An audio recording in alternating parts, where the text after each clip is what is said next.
안녕하세요. 무료 정보방과 유튜브를 통하여 여러분들에게 축구 정보를 제공해드리는 스포츠그램입니다.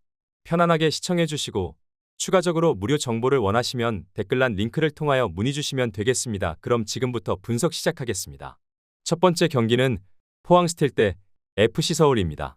포항은 전술의 중심축이던 완델손이 빠진 이후 좌측 전개와 전환의 템포가 떨어진 상태다.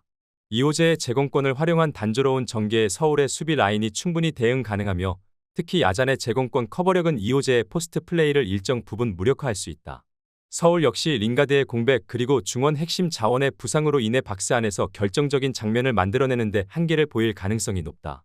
결국 양팀 모두 전술적으로 중요한 핵심 자원의 이탈로 인해 완성도 높은 공격 전개가 어려운 상황이다. 서울은 링가드, 기성용, 정승원의 부재로 중원에서의 전개와 템포 조절이 떨어지고 있으며 포항은 완델손 이탈 이후 전개 방향이 단순해진 상태다. 이 경기는 다소 루즈한 흐름 속에서 골 없이 마무리될 가능성이 높다. 끝으로 무승부를 추천합니다. 두 번째 경기는 수원 삼성 대 성남FC입니다. 수원은 빌드업 구조에서 중원 간격 유지가 실패하면서 역습 허용 빈도가 높아지고 있다. 역습 시 볼 소유에만 치중하다 전환 속도가 느려지고 있으며 이에 따라 템포 싸움에서 밀리는 구간이 많다. 반면 상대는 조직적인 수비 블록과 킬패스 중심의 빠른 역습으로 효율적인 골 찬스를 만들어내는 데 집중하고 있다. 특히 후반으로 갈수록 수비 집중력이 흔들리는 수원의 흐름은 위험 요인이 될 수 있다. 결론적으로 수원은 볼 소유 자체는 가능하지만 세밀한 전개와 마무리 단계에서 흐름이 끊기며 효율이 떨어지고 있다.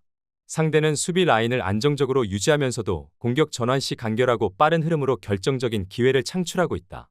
전체적인 경기 흐름은 수원의 구조적 불안 요소를 정밀하게 파고드는 양상으로 흘러갈 가능성이 높다. 이에 따라 성남FC의 승리를 추천합니다. 세 번째 경기는 김포FC 대 전남드래곤즈입니다. 김포는 핵심 수비 자원이 이탈한 가운데 대체 수비진의 위치 선정과 커버 능력이 떨어진다. 특히 300 라인의 수비 전환 타이밍이 느려지며 상대의 빠른 역습에 그대로 무너질 가능성이 높다.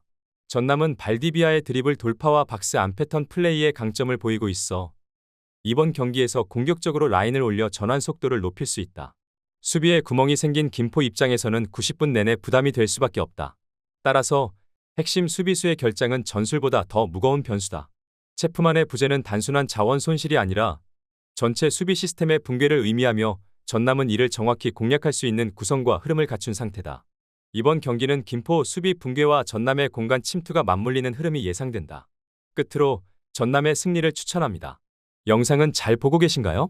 최종 조합픽 및 더 많은 정보를 원하시면 댓글란 하단 영어 클릭 후 문의주세요. 끝으로 구독과 좋아요 꼭 부탁드리겠습니다.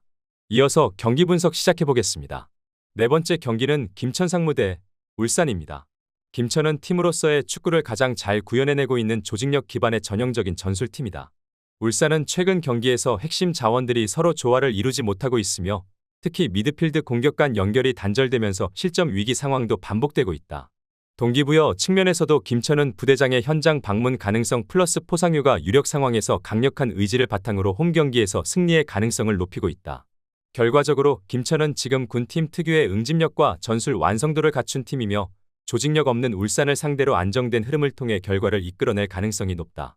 특히 부대장의 불시 방문 플러스 포상유가 동기는 단순한 멘탈 이슈가 아니라 실제 경기력 상승 요인으로 작용할 수 있다. 개인이 아닌 팀으로서 움직이는 축구의 본질이 이 경기에서 그대로 증명될 수 있다. 그러므로 김천이 승리를 따낼 것이다. 다섯 번째 경기는 대전 대 강원FC입니다.